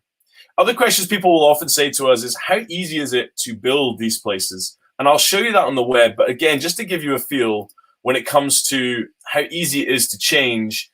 Just changing outside is a click of a button. Just changing your logos or your banners is a click of a button. Colors, schemes, and again, I'll show you that as we sort of go through the platform. Broadcasting system in place. So if you want everyone to move to the hall, you could broadcast that out. Everyone will get a pop-up telling them to move to the hall. And then user roles. Again, as a PCO, you may come in here and if you wanted to find a person and change their role and change their access. It's all click, it's all drop down, it's all fairly easy to use. And just to give you another feel for sort of some of the background stuff, we talked about the help desk. Leaderboard, the three key things for VirtueWorks. First, it needs to be practical. Just like we're doing on the StreamYard now or on a Google call or a Zoom call, you want to show your video, you want to share video, you want to chat, you want to get the important meeting done. That's essential. The other two for us are analytics and gamification. The leaderboard is a prime example of one piece of our gamification. As you're moving around the platform, for example, visiting a stand, you'll get a tick. If I was to now go and download one of the brochures in the booths, I'll get a tick, and then I'm on the leaderboard. So in this particular internal event, you can see Malcolm Reese is winning with 34 points. Gives you a great chance as a PCO to offer prizes, etc. Lots of tutorials in there. So again, if you're not familiar with computers, if you've never played Sims before, as an example, you can head in there and just have a look at the small videos that we've got. Always have a settings menu, again, just if you want to change what microphone you're talking on, what webcam you're using. And then there's the event tab. So I've not set this up, but there is a schedule for every event, and you would click on which ones you wanted to attend. They will pop into my schedule here on the right. And it just tells you, it gives you a bit of a reminder, hey, you said you were going to go into the main session. That's starting now. I can go and have a look at all of the exhibitors. And again, we'll go through and I'll show you some of those a bit more closely. You can have a look at all the speakers. And just like we did before, you can bring up their profile and have a look. And the sponsors. So again, always talking about sponsors and exhibitors. Let me just come out of that. You can walk around the entire platform if you wish. In this case, you can use the elevators if you wanted to go to the boardroom. Your Fitbit doesn't work in this environment, so if you wanted to go to the boardroom, you could just go to the go-to menu and flash yourself to the boardroom. It'll take a couple of seconds to load, and then you'll be in the environment. Again, room chat now specific to this room, and I'll just scan you around. So you're in a sort of holding pen right now because the boardrooms can be locked. So if you've pitched up 5 minutes early for your session in the boardroom, you can wait out here. There are some networking zones. I'll sort of show you these as I go around, but when I enter the networking zone, you'll see the industry and the job title pop up. So if anyone's walking by and they want to speak to someone in technology, then they could come in and have a chat with me. Anything inside these green walls here is just between me and the other person in here. So you can't be heard outside. The boardroom, hopefully no one's in the boardroom just now. And if they're not, we'll walk in. So again, you'll see a locking system on the door. You can use that once you're inside. Let me just shut that down. You'll get a lot of pop-ups as you walk around to new areas, just trying to give you a hand, show you exactly what needs to be done.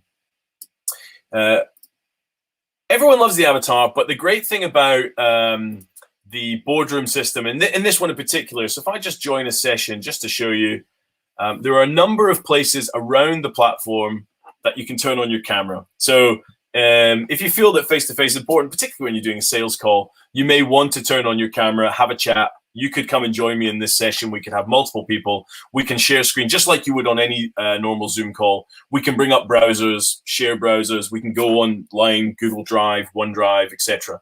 So that's the session. And anywhere you see a join session button, you can do that across the entire environment. I talked about configuration.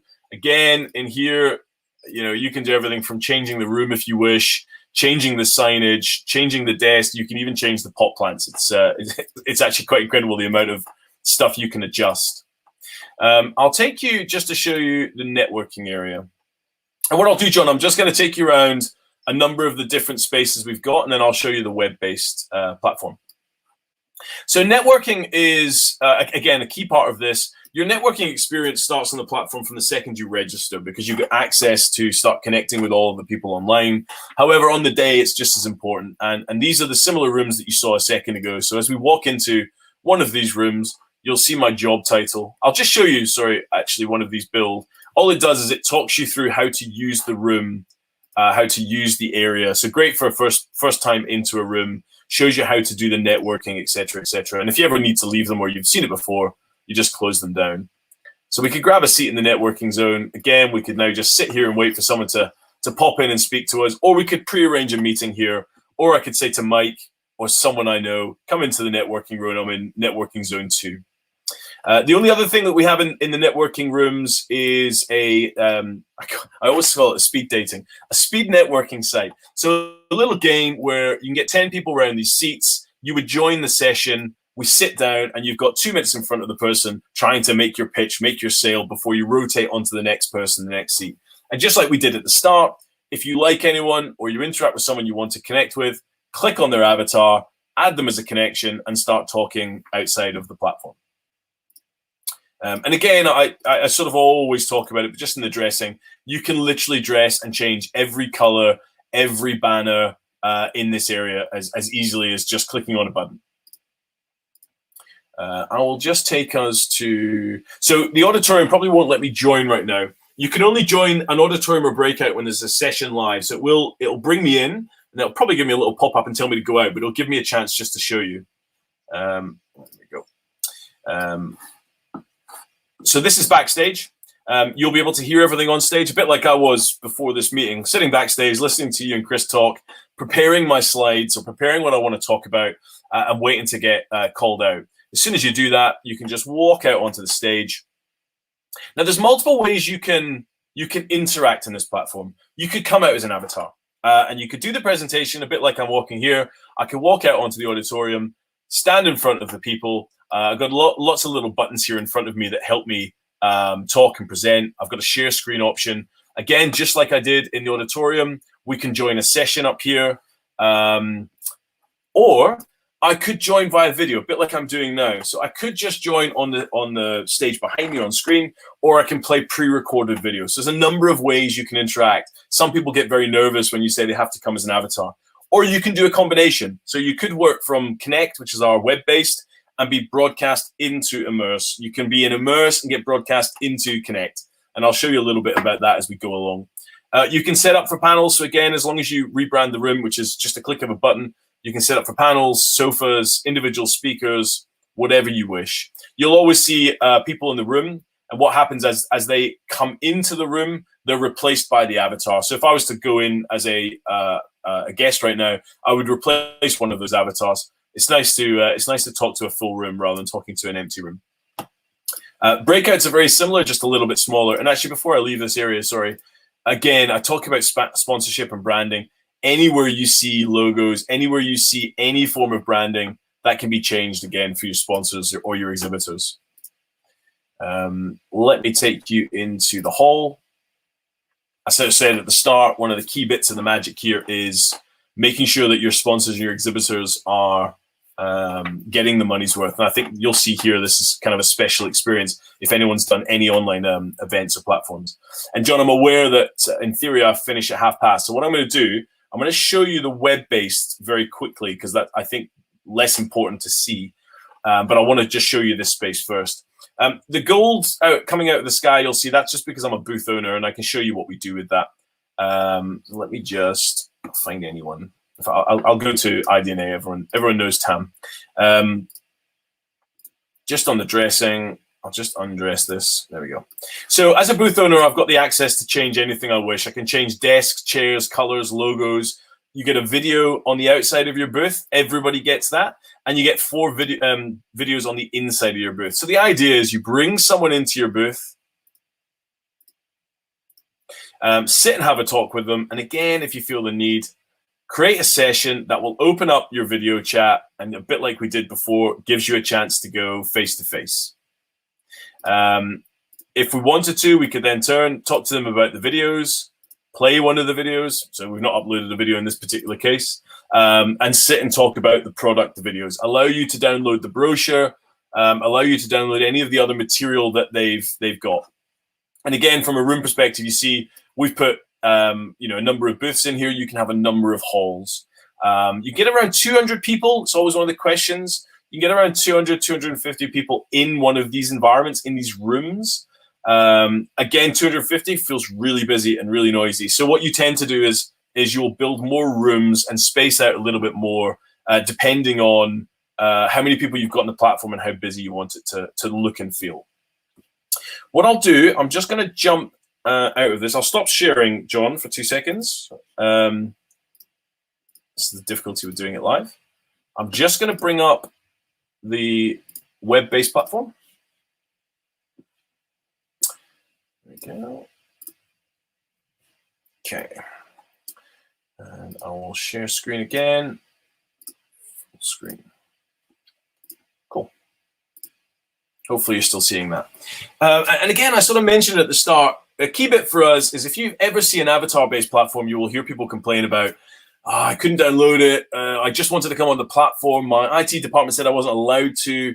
The internet wasn't great that day. I couldn't go to the event today, but I'm able to go and look at it tomorrow. And for all those reasons, we created Connect. So Immerse is the downloadable platform. Connect is the web-based platform. So again, it takes about as much Wi-Fi as a Zoom call.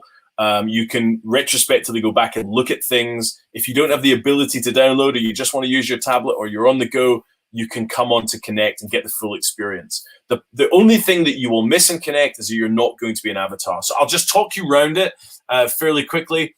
As you log in, you'll create your profile. That profile goes across the platforms, both Immerse and Connect. And similar to what we had before, you've got your admin hub. You've got all your favorites and your find events. So if you've seen multiple events, you can go in and find them. Your contact list is on the right this time. And again, you can bring up anyone you wish and have a discussion with them, just like we showed you on the other one. I'm here as CG Tech Council. I'm actually at the same event. If I come to the home, I'll just give you a talk through. So you can create all of the banners here. You create the description, the time of the date, the event, and all of the speakers are listed at the front. So this is sort of a front page. Think about this as walking up to the event, if you like. All the information you would want is on the front page. You can walk into the lobby just like you were before, and you can chat to everybody in this room again. You'll always see it. We always get the sponsors and the exhibitors' spaces on the platform. So, but also you could bring up any one of these guys, add them as a connection, just like you did in Immerse. So if they're in Immerse, they're also on Connect. If they're on Connect, they're also in Immerse. Networking, just like we had on the inside, here we've got 2 areas instead of the 6 I think we had in the platform. 10 people per room, and it's just as simple as joining. As you join, you'll see it's a network call. I'll give that a second to load. And again, we've got lots of chances to have the sponsors. That may not be loading. I'll come back to it shortly. In fact, I'll try the other one. I'll come back to that. So, okay, the sessions aren't running, that's why. So sessions, just like auditoriums and breakouts, they're there. And again, to enter, you're just going to click enter. So you know that you wanted to go to the main hall address. You see the time, enter the event, and the session will be running. If I was an admin, there would be a control panel here. And again, we've got the sponsors, session description, all the speakers at the bottom. And you can obviously put material in there as well. In terms of the session, it runs very much like a Zoom call. So you can do share screen. You can chat with all the guys on here. So pretty much everything you can do in any of those other, sort of networking type platforms.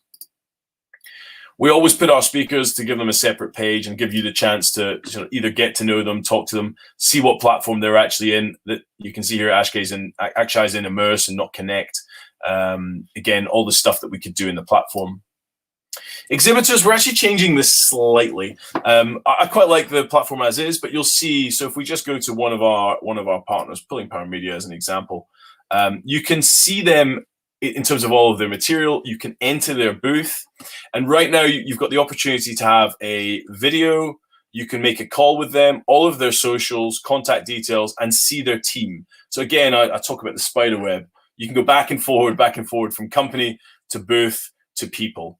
Yeah, that's the key ones on the exhibitors. We are actually putting in, I think next month, a little 360 visual space, so you can sort of get a bit of a better feel. It looks a little bit more immersive than sort of a standard page. And then the sponsors, so a great chance. And sponsors just get a little bit more space, a little bit nicer area. But again, you can still go and view that sponsor, watch all their video, have a call with them. do all the other stuff that you would do before. And I think I mentioned it, but calls go both ways. So into immerse, out of immerse into connect, and out of connect into immerse. So you can network across the piece. So that was me trying to finish at past, John. Do you have any questions? No. That's to go quick. Wow. No, I like I said at the beginning before I introduced you, I saw this platform almost a year ago. Where it was then and where it is today is wow. We are so proud to be partnering with VirtuLab and VirtuWorks on this platform, because it is definitely one of the better event platforms that I have seen in a long time, and we've done a lot of research in choosing which platform to work with to recommend to our clients in terms of wanting to do live experiences. Quick question, I know I said I didn't have any, but one here. We're starting to move into the hybrid event environment. What is VirtuWorks doing in that space at the moment, or what are your plans for the future? Yeah, I think it's key. We sort of highlighted, again, the UK is at slightly different points to South Africa with COVID and the pandemic. And we did sort of highlight that I think as the world goes back to normal, people are quite keen to get out and do events normally. But we're seeing here in the UK, even being double vaccinated, the numbers are going sky high, and it's sort of delaying the release. So hybrid was really important for us. But beyond COVID, I think, if you want to increase your audience potential, then you're going to go digital. And I think that doesn't preclude you having a live event. VirtuWorks is perfect for it. Again, not just because we've got the web-based platform, so you don't need to download, but because you can create these booths quite immersively. So video streaming into the platform from live events is easy. Having platforms where people can connect between the two. You can even have immerse or connect in your booth at the live event, be talking to people at the other side of the world. So again, I think VirtuWorks is great for hybrid events, and I hope that the world is going to come back to normal and we're going to start seeing real events. But I also hope that VirtuWorks will be able to support those real events just to increase awareness and increase the numbers. I think that's the key bit.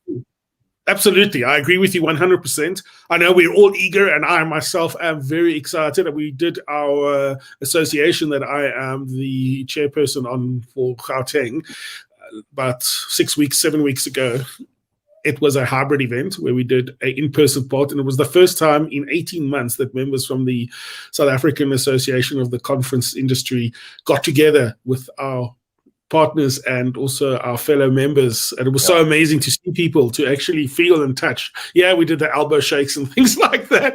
There was no hugging, unfortunately. Yeah, But still, seeing that person in front of you rather than across the screen was amazing. And our industry is eager to get back to that. As you said, the UK, we're watching you guys with eagle eyes, because you have now been showing us that you can do the vaccination and get back to normal. I know you're looking for the 19th of July towards Freedom Day, as you call it. Yeah, exactly. We're waiting.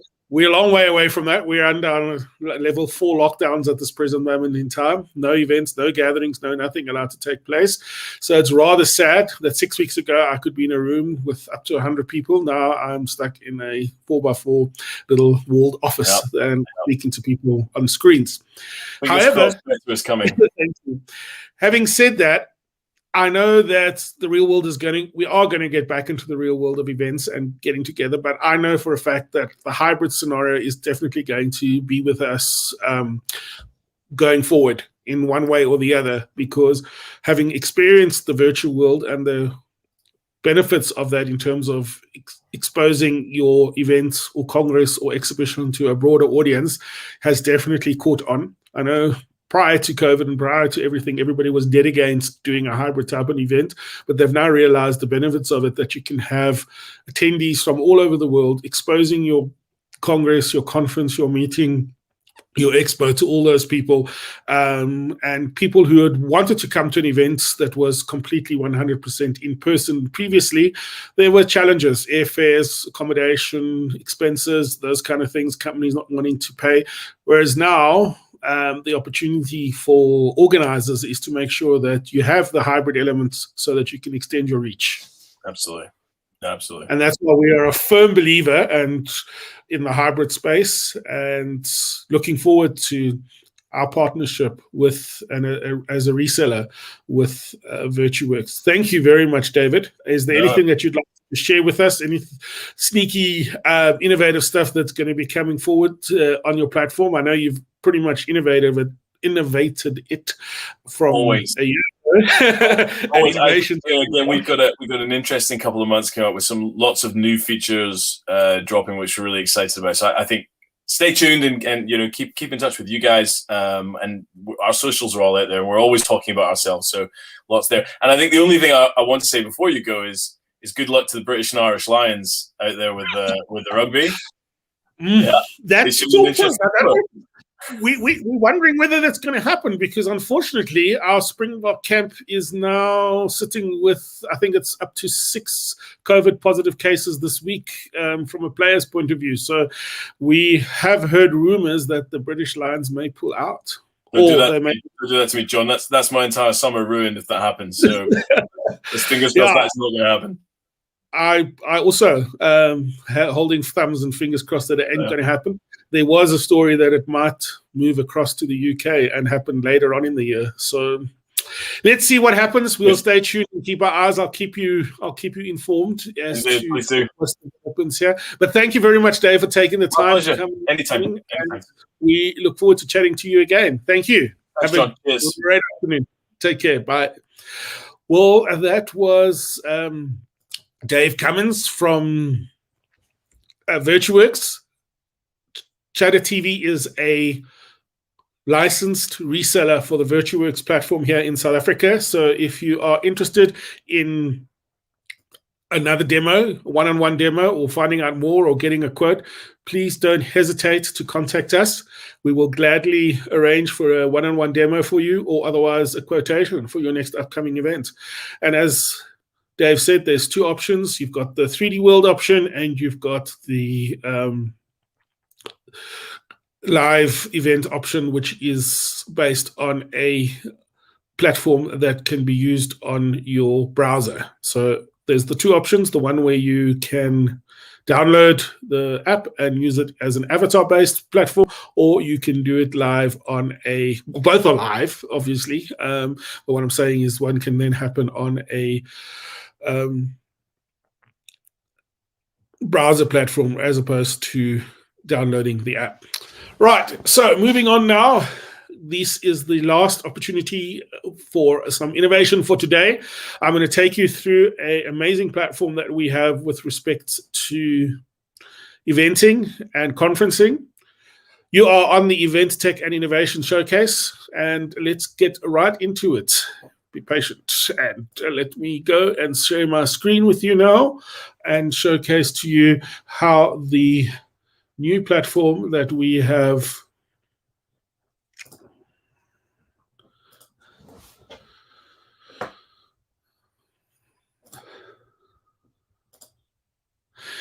So welcome to our event platform, our conferencing platform.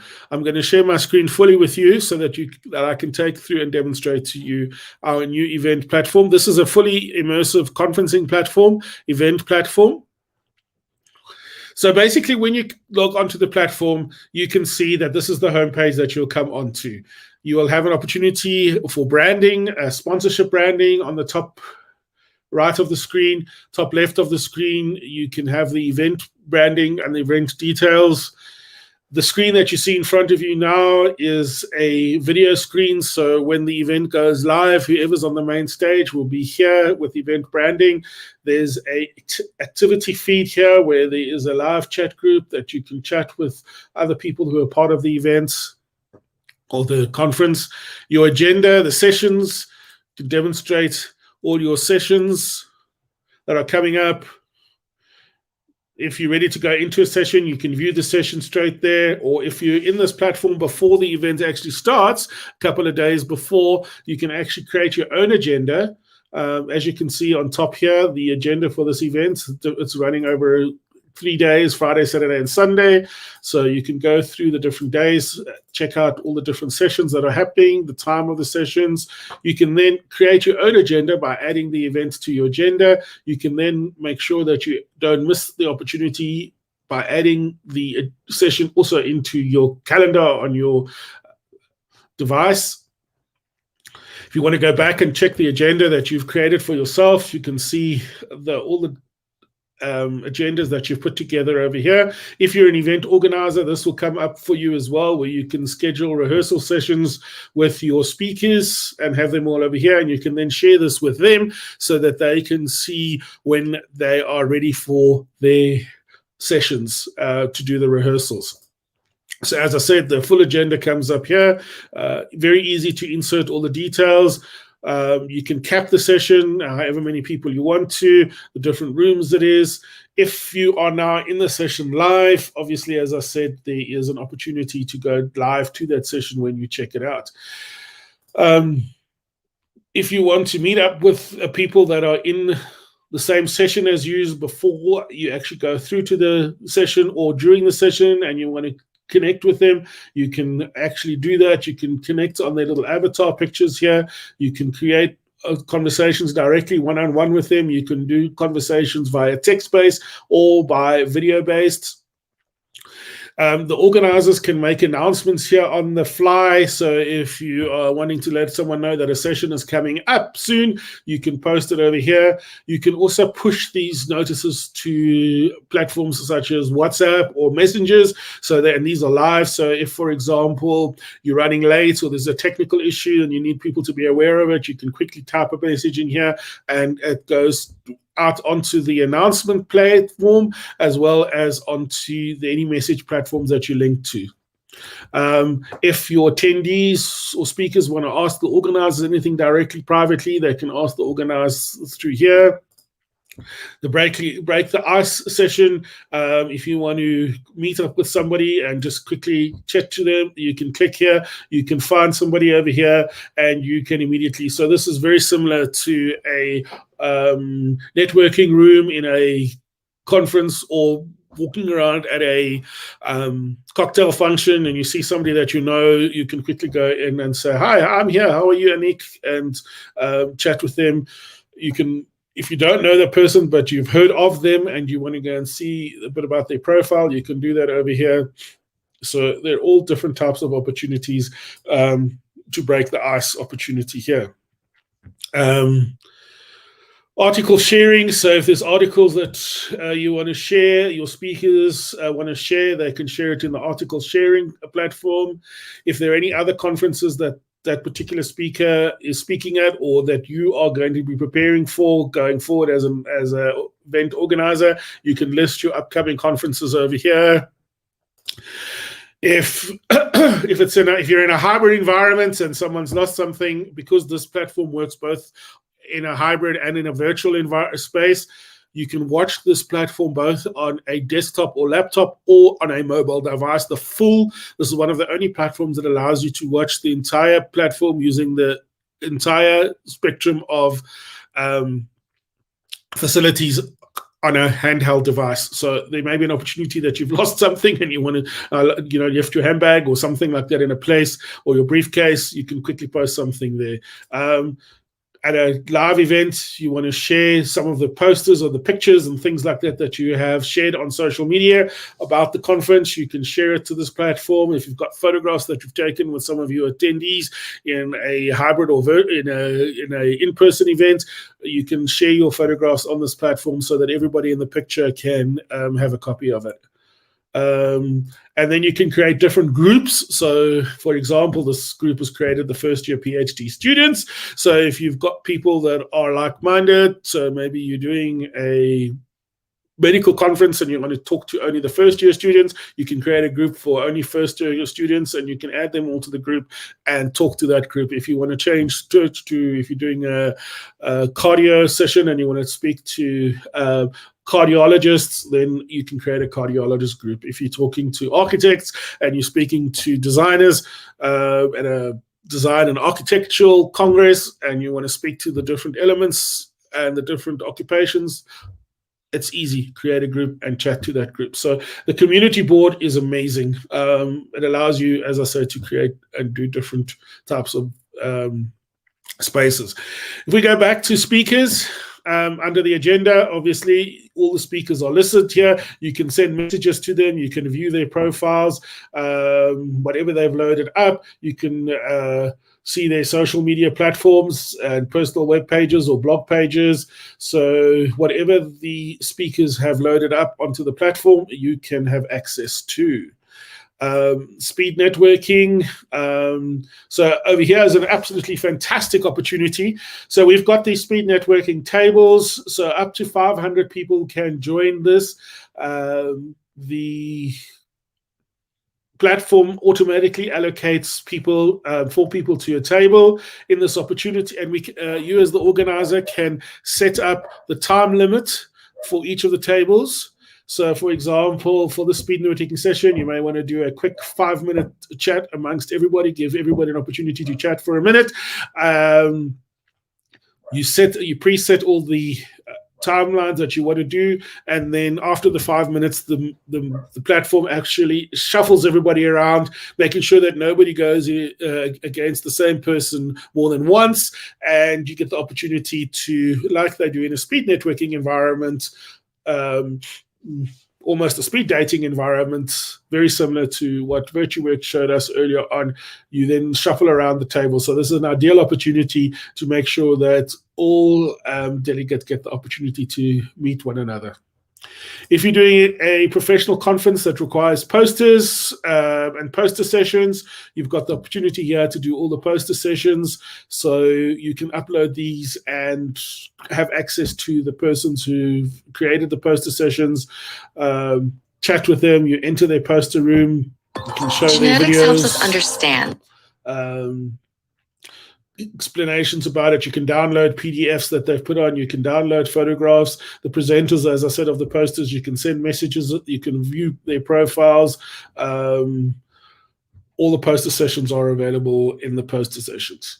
In terms of attendees, you've got access to all the attendees and their profiles.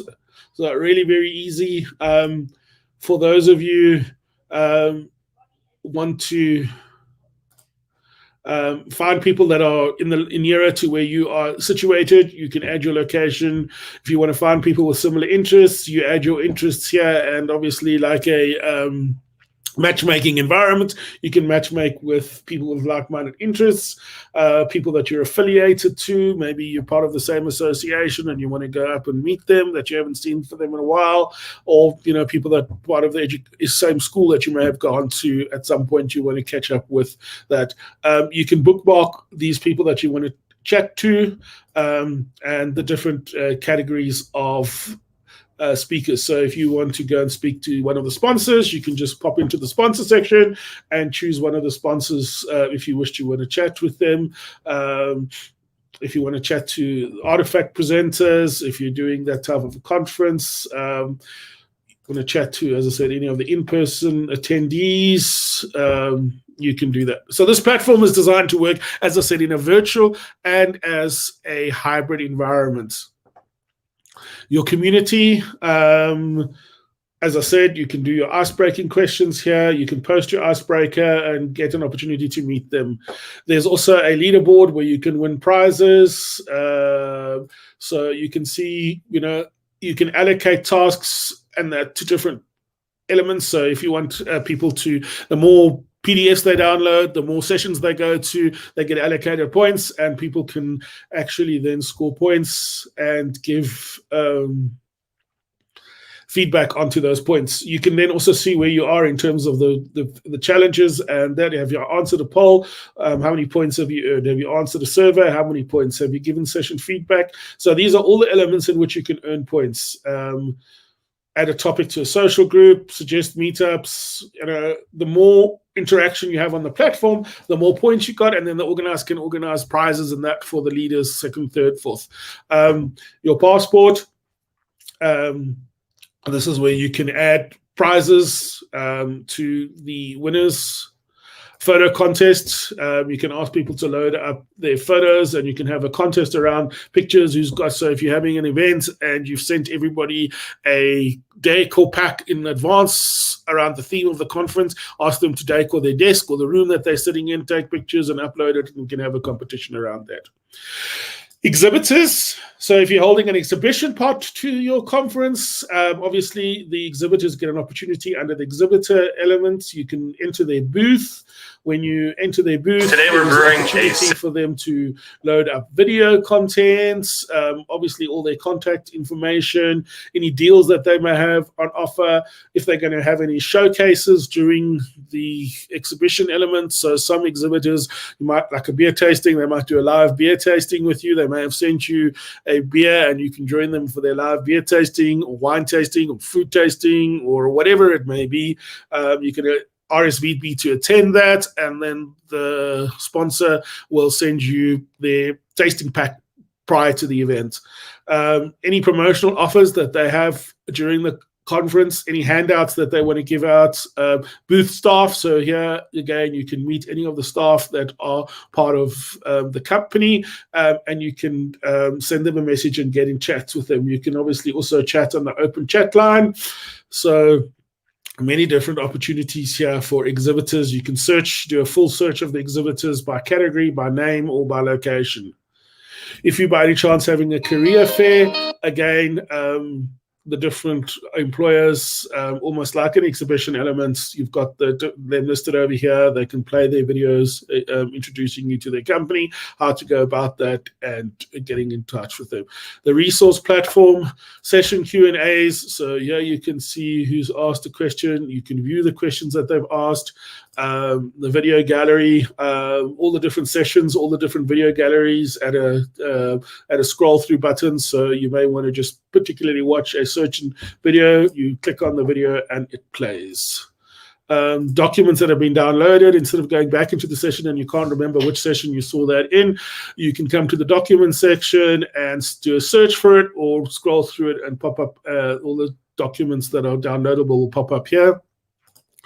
There are surveys, so you can create an event survey here for people to fill in.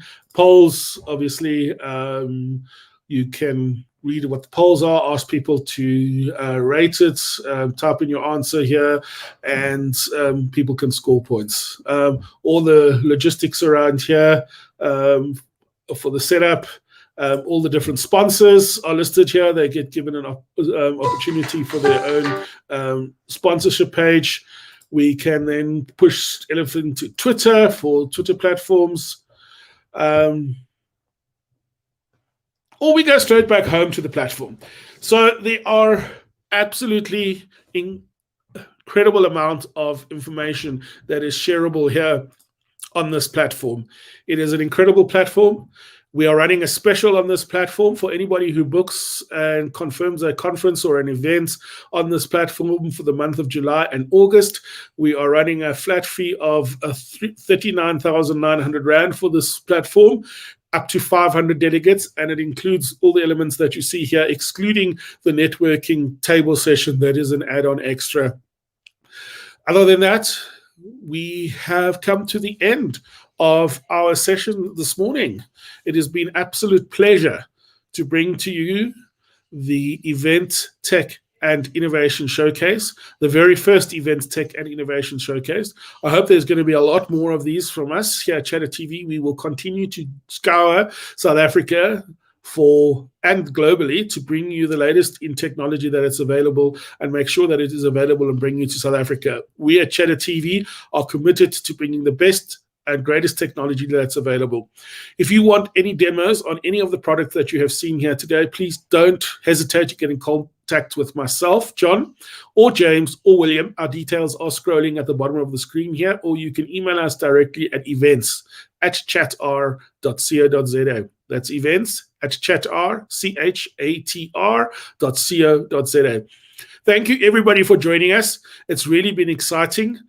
I hope to hear from you. And please, if you have any comments or would like to get in touch with us and suggest any other technology that you feel is appropriate for us to showcase, please don't hesitate to be in touch with us.